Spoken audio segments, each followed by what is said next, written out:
The spectacle surrounding Sunny Hostin's public persona and the subsequent takedown by Joe Rogan and Gutfeld is a case study in modern media dynamics, where performative outrage, ideological rigidity, and public hypocrisy collide in a storm of viral clips and biting commentary.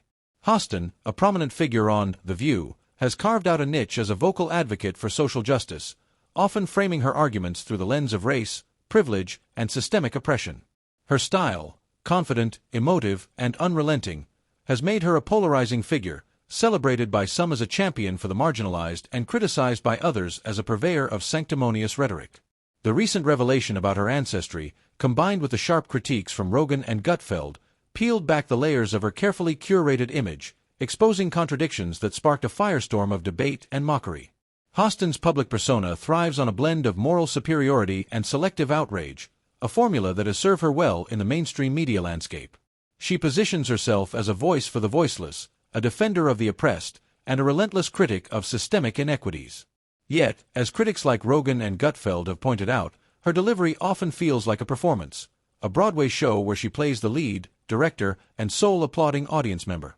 Her takes, delivered with a preacher's fervor, are less about engaging with ideas and more about asserting unassailable truths.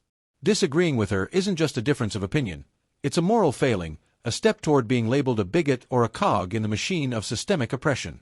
This approach has made her a lightning rod for criticism, particularly from those who see her as emblematic of a broader trend in media where emotion trumps reason, and dissent is equated with malice. The spark that ignited this particular controversy came from Hostin's appearance on PBS's Finding Your Roots, a show that delves into the ancestry of public figures. Hostin, who has built much of her platform on advocating for reparations and decrying white privilege, was confronted with an uncomfortable truth. Her family lineage includes slave owners from Europe. This revelation was a bombshell, not because it's unusual. Many people have complex ancestral histories, but because it directly contradicted the narrative Hostin has spent years cultivating. She has consistently framed herself as a product of systemic oppression, a half Puerto Rican woman who has overcome adversity to speak truth to power. The discovery that her ancestors were part of the very systems she rails against threw her narrative into disarray, and her response, a mix of shock, deflection, and an attempt to spin the revelation into a positive for her family, only fueled the fire. Enter Joe Rogan and Gutfeld, two figures who operate outside the traditional media bubble and thrive on dismantling what they see as performative nonsense. Rogan, with his podcast platform that spans conversations with neuroscientists, comedians, and conspiracy theorists, brings a no-nonsense approach grounded in curiosity and skepticism. Gutfeld, a Fox News host with a knack for biting satire, wields humor like a scalpel, cutting through layers of hypocrisy with precision. Together, they didn't just critique Hostin, they eviscerated the entire framework of her public persona, exposing it as a house of cards built on buzzwords, contradictions, and selective outrage. Rogan's approach was classic, calm, measured, and dripping with disbelief. He didn't need to raise his voice or resort to theatrics. Instead, he let Hostin's own words do the heavy lifting, reflecting them back to her like a mirror she couldn't escape. He marveled at how someone could turn being confidently wrong into a full-time career, pointing out the absurdity of her framing everyday issues, like rural voting patterns or basic math, as symptoms of systemic oppression. Rogan's critique wasn't personal, it was philosophical.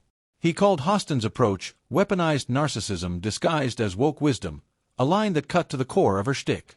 Her arguments, he suggested, aren't designed to persuade or engage but to shut down, to cast her as the ultimate arbiter of moral truth while dismissing anyone who dares question her. Gutfeld, on the other hand, brought the heat with a blend of sarcasm and showmanship.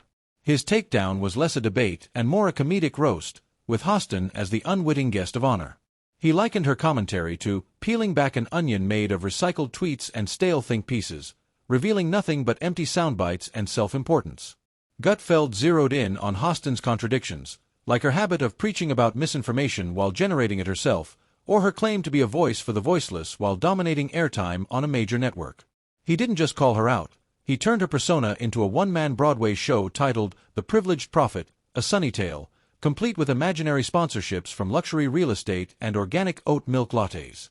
His delivery was relentless, each punchline landing like a grenade in the middle of her carefully curated narrative. The timing of their critiques couldn't have been worse for Hostin.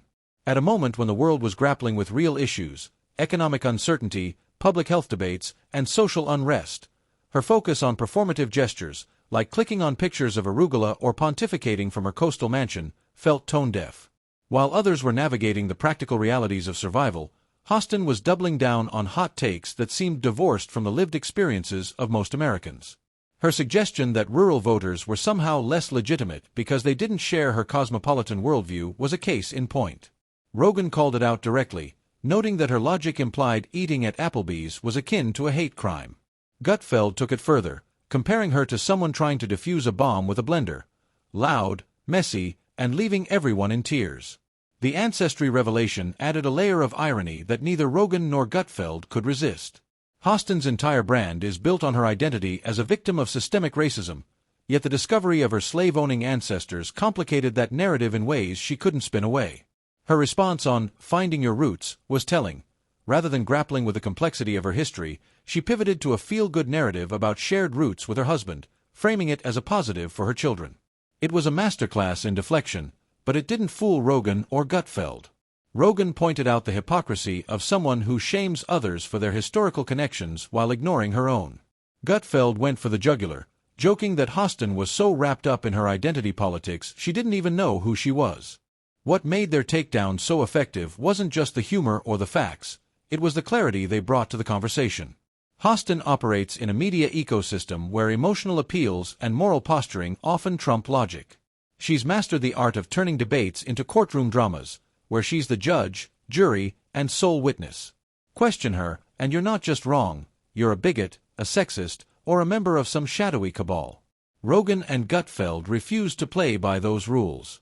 They didn't engage with her on her terms, they dismantled the terms themselves, exposing the flimsiness of her arguments and the fragility of her moral high ground.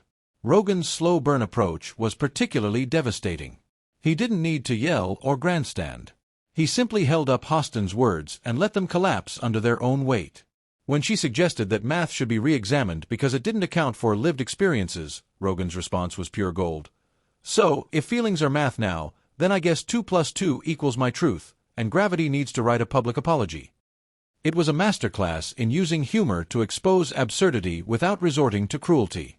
Gutfeld, meanwhile, took a different tack, turning Hostin's contradictions into a comedic spectacle. He likened her to a human fire alarm that goes off whenever logic enters the room, a metaphor that captured both her reactivity and her aversion to scrutiny. The audience reaction was telling.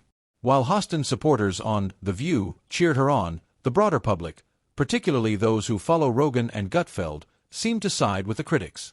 Viral clips of their takedowns spread like wildfire, with viewers reveling in the dismantling of Hostin's persona. It wasn't just that they disagreed with her, it was that they saw through the performance, the carefully crafted image of a righteous crusader who, in reality, was as privileged as the system she claimed to oppose. Her lectures on inequality, delivered from the comfort of a Hamptons vacation home, rang hollow.